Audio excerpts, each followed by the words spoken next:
يا رب بالمصطفى بلغ مقاصدنا واغفر لنا ما مضى يا واسع الكرم يا رب بالمصطفى بلغ مقاصدنا واغفر لنا ما مضى يا واسع الكرم. محمد سيد الكونين والثقلين والفريقين من عرب ومن عجم يا رب بالمصطفى بلغ مقاصدنا واغفر لنا ما مضى يا واسع الكرم. يا نامر النهي فلا أحد أقر في قول الله منه ولا نعم يا رب بالمصطفى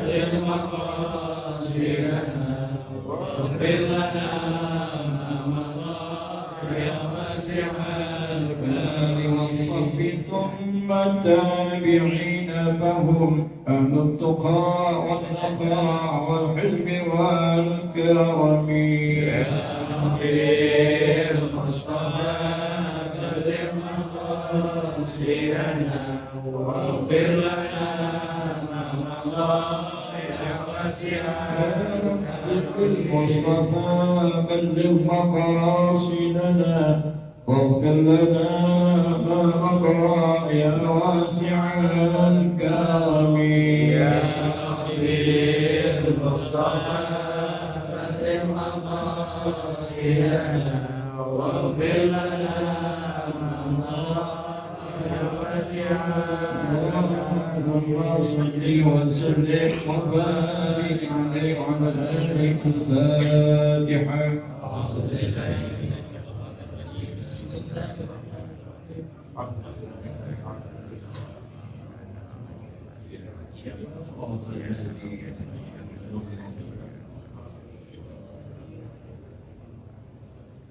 Mari kita bacakan satu kali suratul Fatihah untuk kesehatan dan kesembuhan penyakitnya dari Bapak Matris bin Guna Mesnafah sehat semoga Allah angkat penyakitnya, Allah sehatkan badannya. Itu juga Bapak Amil Sadi semoga sehat semoga Allah angkat penyakitnya, Allah sehatkan badannya. Al-Fatihah biniyatus sihah wa shifa Allah ta'ala yashfi maradana وأمراض المسلمين عاجلا غير آجل ولا تجعل كل نية صالحة على بركة النبي محمد صلى الله عليه وسلم. فاتحة. أعوذ بالله من الشيطان الرجيم. بسم الله الرحمن الرحيم الحمد لله رب العالمين الرحمن الرحيم مالك يوم الدين إياك نعبد وإياك نستعين اهدنا الصراط مستقيم صراط الذين أنعمت عليهم غير المغضوب عليهم.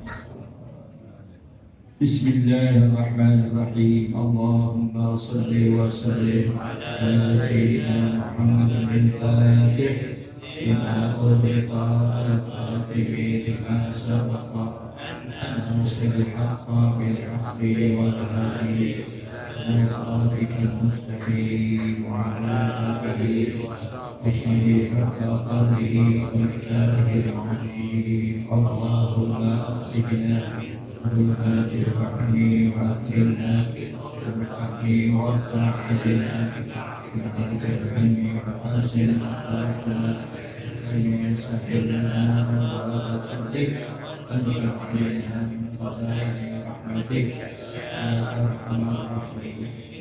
بسم الله الرحمن الرحيم الحمد لله رب العالمين والصلاة والسلام على أشرف الأنبياء والمرسلين سيدنا ومولانا محمد وعلى آله وصحبه أجمعين. أما بعد فقال المصنف رحمه الله تعالى وأدامنا بعمه وبعلومه وبكم بالطاعة آمين. وقال بسم الله الرحمن الرحيم ويشترط لصحة الصلاة معرفة دخول الوقت بيقين أو باجتهاد أو غلبة ظن، فإن صلى مع الشك لم تصح صلاته. ويشترط أيضا معرفة القبلة ويجب ستر العورة بساتر طاهر مباح. ويجب رفع النجاسة من الثوب والبدن والمكان ويجب على القادر أن يصلي الفرض قائما والله أعلم بالصواب. Segenap para jamaah hadirin hafizakumullah, yang mana malam ini alhamdulillah Allah pertemukan kembali kita dalam keadaan sehat afiat. Semoga dengan kita berkumpul di tempat ini, semoga kita mendapatkan rahmat dan maghfirah Allah Subhanahu wa taala. Amin ya rabbal alamin. Dan kita juga doakan bagi para sahabat kita, teman kita yang mungkin hingga saat ini belum menyempatkan waktu untuk hadir bersama-sama di tempat kita. Kita doakan semoga Allah berikan taufik hidayah kepada mereka sehingga mereka mudah ringan melangkahkan kedua kakinya untuk hadir di mana majlis ilmu atau di mushola yang kita adakan pada setiap malam Kamis. Hadirin hafizakumullah, untuk malam ini masih kita membaca kitab Risalatul Jami'ah, yakni di dalamnya adalah Bahjatul Wasaid. Di sini kita lanjutkan pembacaan pada minggu yang lalu. Wa yushtaratu li sihhati shalah ma'rifatu dukhulil waqti yaqin. Dan disyaratkan untuk sahnya salat itu yaitu mengenal tentang masuknya waktu dengan secara yakin. Jadi untuk sahnya salat kita tentunya kita harus mengenal tentang masuknya waktu sholat itu. Kenapa? Karena kalau kita sholat belum masuk waktunya, tidak sah sholat kita. Jadi untuk sahnya sholat kita, tentunya kita harus mengetahui tentang masuknya waktu dengan secara yakin, atau dengan suara azan, atau kita lihat misalnya jam, ada berita-berita di radio dan TV, atau ada suara azan, nah itu adalah menunjukkan sudah datang masuknya waktu sholat. Awi ijtihadin, atau dengan suara ijtihad. Sekarang speaker nggak ada, karena listrik semuanya padam. Kemudian lagi, kita lihat jam juga tidak ada. Dengan apa kita cara untuk mengetahui sudah masuk waktu sholat itu? Dengan ijtihad kita.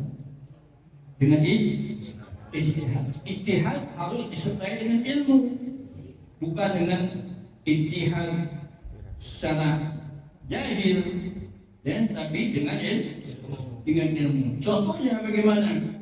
Kalau mungkin speaker tidak ada, jam dinding tidak ada, suara-suara azan sini, TV juga tidak ada, sehingga kita tidak mengenal waktu. Bagaimana untuk dapat mengenal waktu? Dengan ijtihad. Ijtihadnya dengan menggunakan ilmu. Contohnya, kalau masuknya waktu zuhur, ini tadi kepala, masuknya waktu zuhur itu apabila pas matahari di atas tengah-tengah kepala kita, tergelincir ke arah barat sedikit, itu sudah menunjukkan masuknya waktu zuhur. Contohnya, kalau kita ambil salah satu tongkat atau kita berdiri di tengah terik matahari, kalau kita berdiri pasti bayangan kita ada nggak? Ada. Selama bayangan kita itu masih sama dengan kita berdiri posisi di sini. Nah, ini arahnya kemari, pas benar. Tidak menjeng ke kanan, tidak menjeng ke kiri, masih pas begitu. Itu belum masuk waktu zuhur. Tapi manakala bayangan kita itu posisinya udah agak geser ke arah timur sedikit, maksudnya bayangan kita sudah agak geser ke arah timur sedikit, itu sudah menunjukkan masuknya waktu zuhur. Sampai kapan? Sampai bayangan kita itu sama dengan kita. Contohnya kalau saya berdiri di sini, ini praktek ya. Saya berdiri di sini, pas terik matahari. Pasti kalau saya berdiri, pasti bayangan saya di sini. Sekarang kalau sudah bergeser agak ke arah timur, agak ngetan, itu berarti sudah menunjukkan masuk waktu zuhur. Dengan mencengnya bayangan kita ke arah timur berarti juga sudah tergelincir matahari ke sebelah barat. Sampai kapan waktu zuhur ada? Sampai bayangan kita persis, umpama kita dirinya 1 meter, bayangan kita juga 1 meter ke sananya. Itu masih ada waktu zuhur. Kalau sudah melewati lebih daripada berdirinya kita, bayangan kita sudah lebih panjang daripada pendirian kita, itu sudah habis.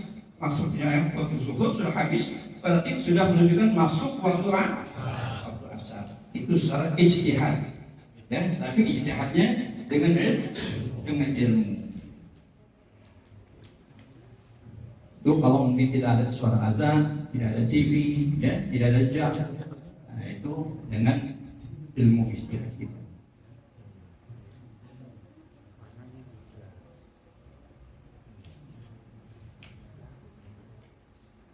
Kemudian untuk mana masuknya waktu asar tadi sudah jelaskan. Kalau sudah bayangan kita itu, ya, berdirinya kita itu, bayangan kita itu sudah lebih panjang, ya, daripada pendirian kita, itu sudah menunjukkan waktu asar. Sampai kapan waktu asar itu ada? Waktu asar itu ada sampai sore, sampai, ya, kalau memang itu terangnya bilang timbul mega merah, ya.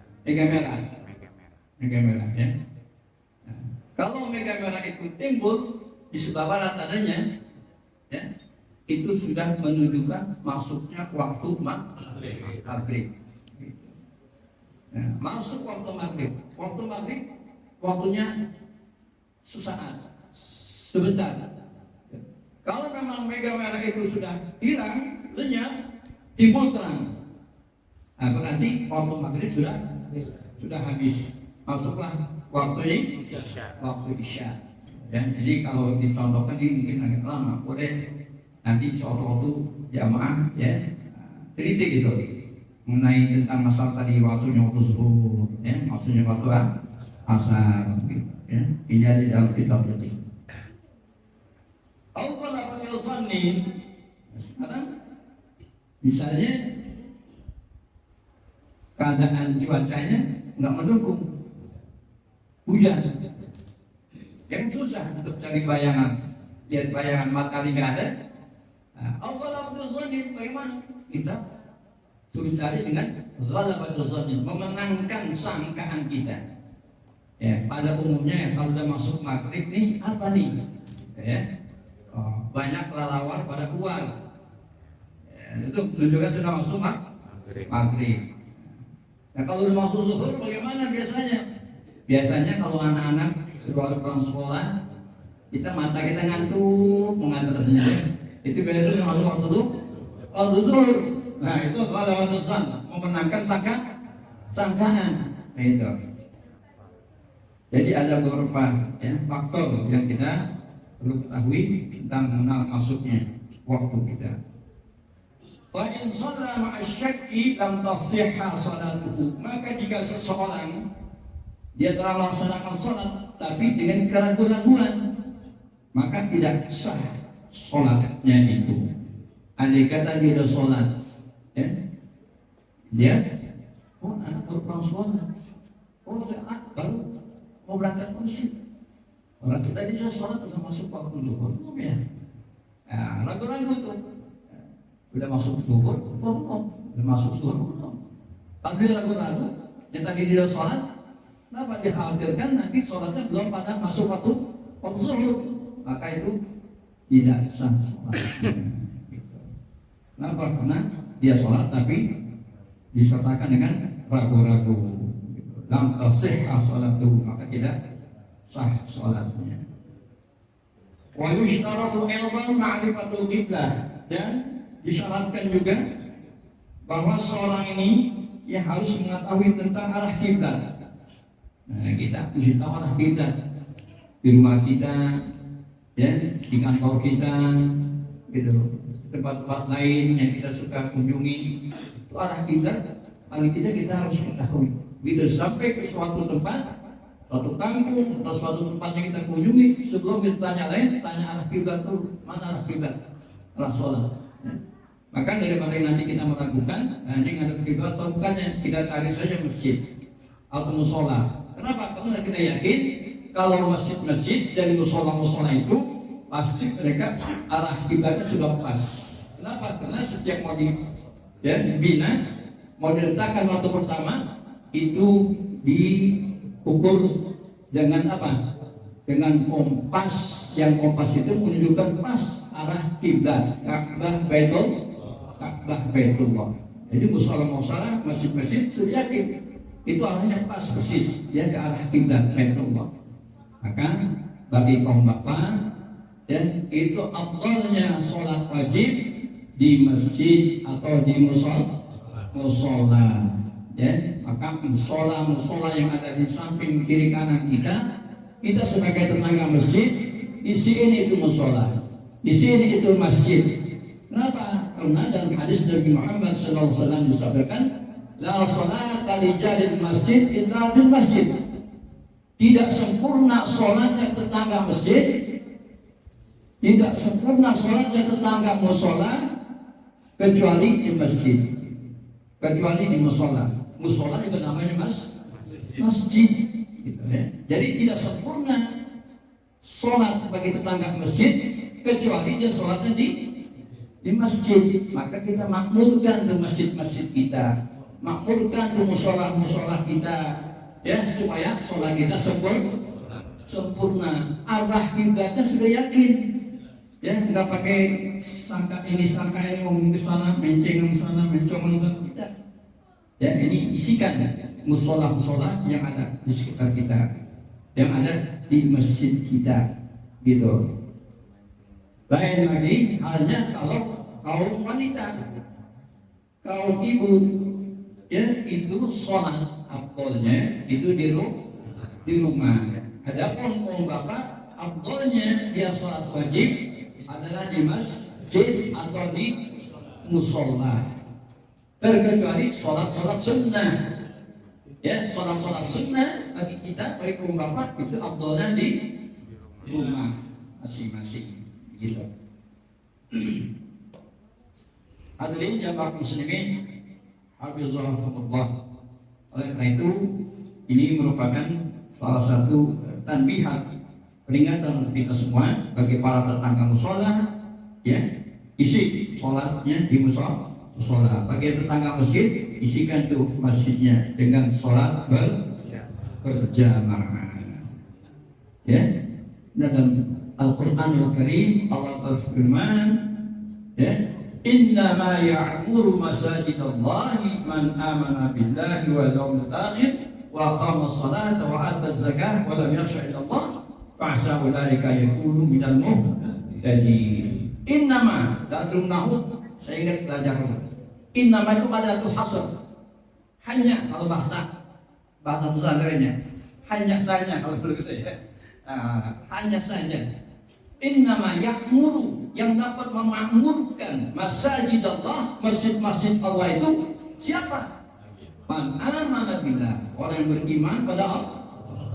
Enggak disebut yang makmurkan masjid-masjid Allah itu tetangganya masjid. Enggak. Yang memakmurkan masjid-masjid Allah itu rumahnya yang jauh dari masjid. Ada.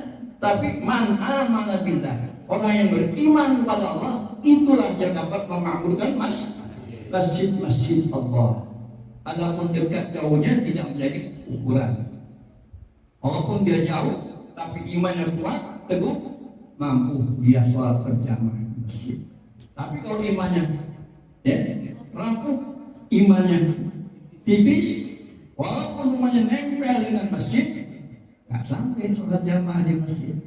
Ya, sehingga banyak masjid-masjid kosong, ya, jamaahnya ada 3 orang, 4 orang, masjidnya luas, pakai keramik.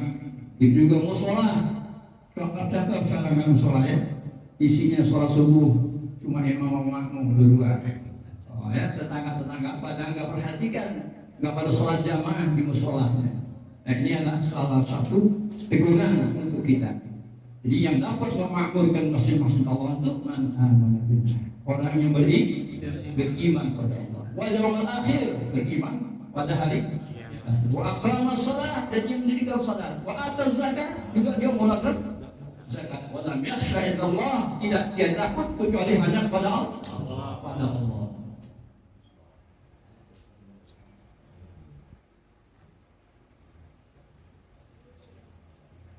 Nah, ini sedikit saya agak keluar dari masalah pembahasan ini. Ya. Kalau sholat Jumat, sekarang ini banyak hadirinnya, masjid-masjid, kadang-kadang masjid di RT ini ada, di RT sebelahnya lagi ya, ada. Bagaimana itu bisa terjadi ta'addud?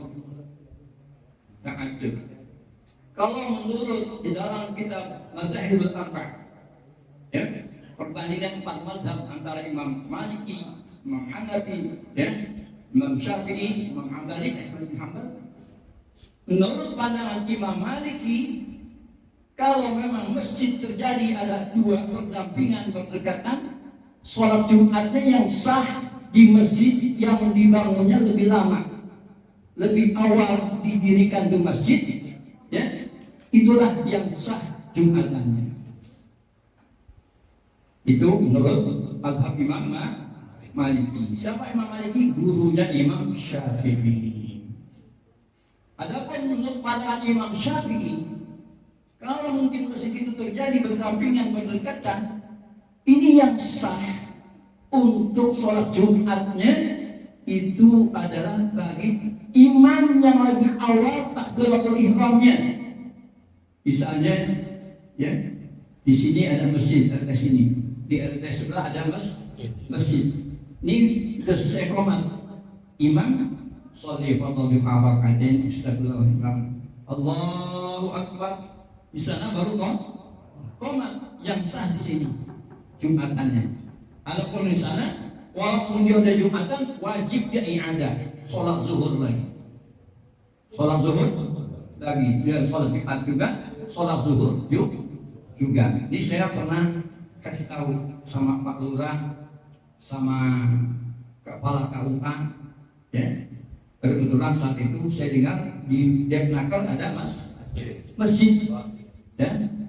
Itu kan bukan jami. Saat itu peletakan batu pertamanya saya juga diundang sama Menaker, Menteri Tenaga Kerja. Saya bilang kalau mungkin ini untuk bangun masjid, saya kalau jami tidak didirikan Jumatan, saya dukung. Kenapa? Karena untuk bantu karyawan, ya, untuk supaya mereka rajin sholat 5 waktunya di sini. Tapi kalau mungkin didirikan Jumatnya, saya tidak setuju. Kenapa? Karena bisa terjadi ta'addud. Dan sini ada masjid yang lama, yaitu Masjid Al-Aqsa atau Masjid Al-Aqsa. Maka Jumatannya tetap di masjid yang lama. Di sini jangan didirikan Jumat. Saya bilang sama karyawannya, sama orang-orang yang ada pejabat, ya, orang yang dibilang itu, akhirnya iya. Akhirnya mari-marinya. Pas habis menjelang Covid mana ya? Saya dirikan Jumatan. Kebetulan Kepala KUA datang, Lurah datang ke tempat saya. Langsung saya bicara, saya kasih tahu ini tugas ente. Di antara penataan rumah ibadah juga tugas urusan agama, bukan ngurusin nikah kawin cerai aja. Gitu. Ini penataan tentang rumah ibadah juga harus gitu. Kenapa Ustaz? Ini bisa terjadi ta'addud ini. Kalau mungkin nanti yang lebih awal imam takbiratul ihram itu adalah di situ yang sah Jumatannya. Maka kita selama ini sholat Jumat, ya, khutbahnya nggak pakai lama-lama, 10 menit sudah selesai gitu. Mereka yang ke belakang itu wajib ada ulang lagi. Kalau nggak ulang zuhur tidak sah. Kan kalau masyarakat kita nggak tahu sejauh itu terjadi ta'addud atau tidaknya. Nah, maka bagi para jamaah yang mungkin belum tahu, insya Allah sekarang jadi tahu gitu.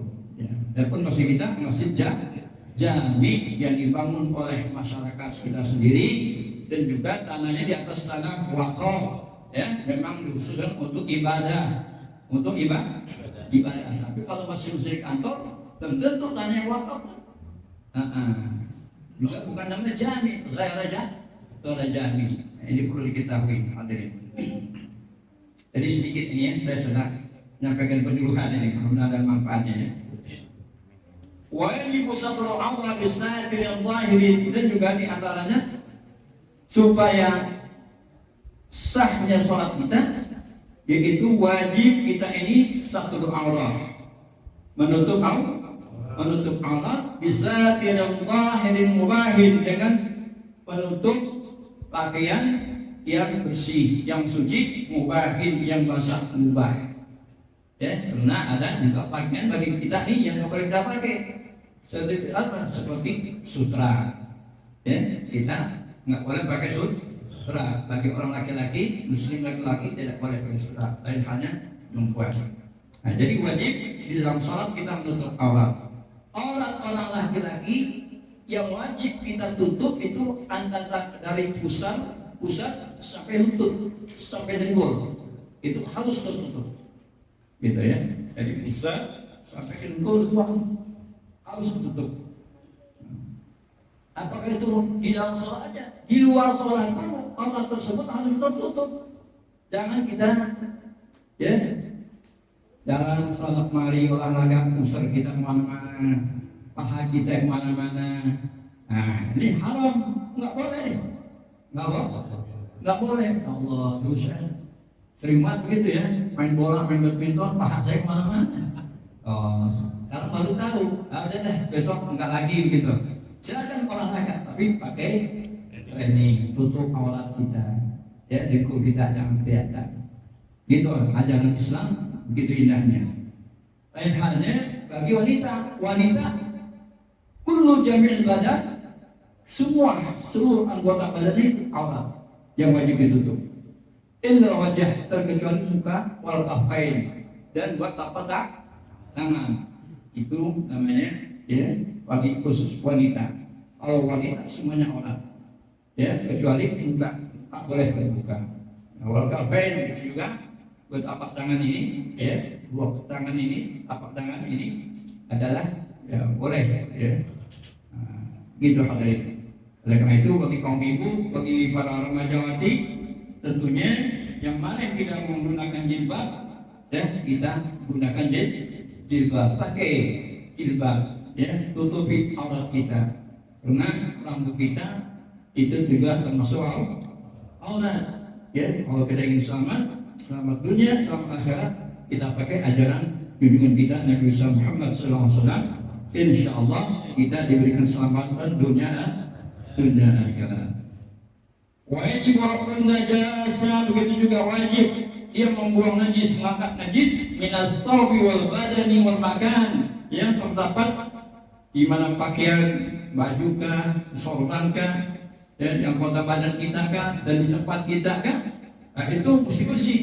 Andai kata kita lagi sholat, tahu-tahu cecat, ya, buang air, nempel di mana baju kita, ya itu segera kita buang, segera kita buang, lepas gitu, sentil, gitu ya, sebentar itunya, gitu. Ini perlu kita ketahui. Oleh karena itu, di saat kita sholat, pakaian kita harus bersih, badan kita juga harus bersih, tempat sholat kita juga harus bersih. Wa yajibu 'alal ghalib an yusalli al-fardhu qaiman. Itu di antaranya. Dan wajib bagi orang yang mampu berdiri, kalau dia sholat wajib, maka hendaknya harus berdiri. Nah, jadi wajib melaksanakan sholat fardu keadaannya berdiri bagi orang yang bisa berdiri. Kalau nggak bisa berdiri, duduk. Nah, kalau nggak bisa duduk, sambil berbaring nggak bisa, tentang sana palanya, kakinya arah kiblat, palanya diganjel, gitu, palanya diganjel, ya, kakinya arah di kiblat.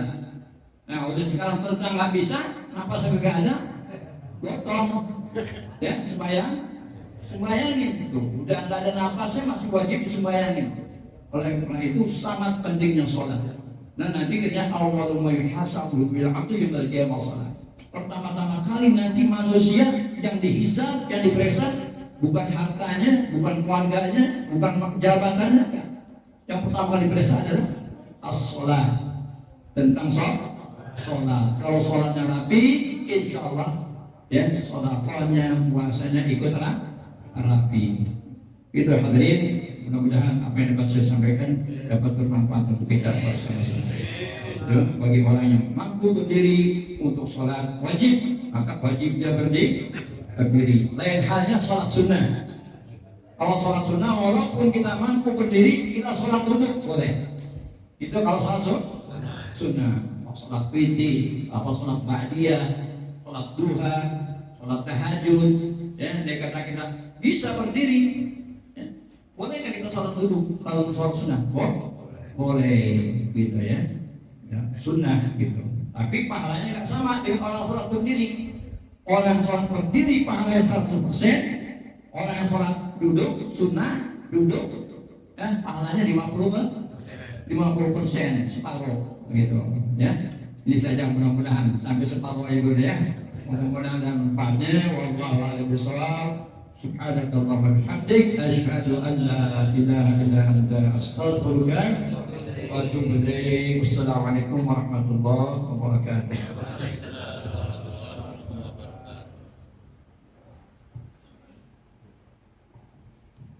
واعف عنا يا كريم لا يرحمنا. آمين. اللهم انا نعوذ بك من جهل الضلالات وعذاب السفارة وسوء القضاء وسفنة العادة وأمرنا. سبحانك اللهم وثاني الأمر السلام وآخر دعوانا أن الحمد لله.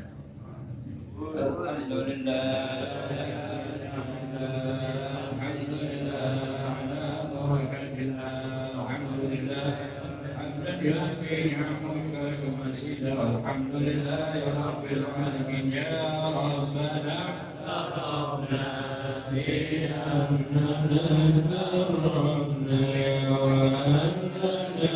أسرعنا على الله أشرقنا علينا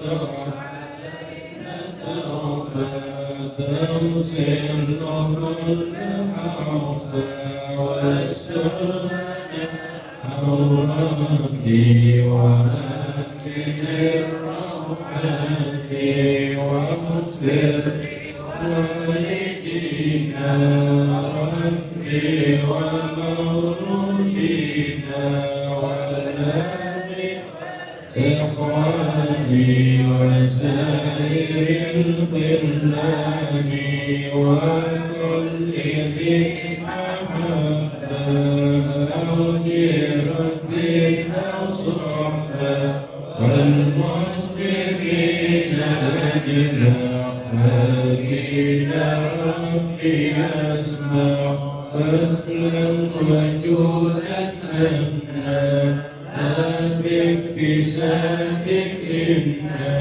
بالمصطفى الرسول أعظى بكل سؤل صلى سلم ربي عليه عند الحق والآل والأصحاب عداد كشف صحبه والحمد لله البر والتناهي. اللهم صل وسلم وبارك عليه.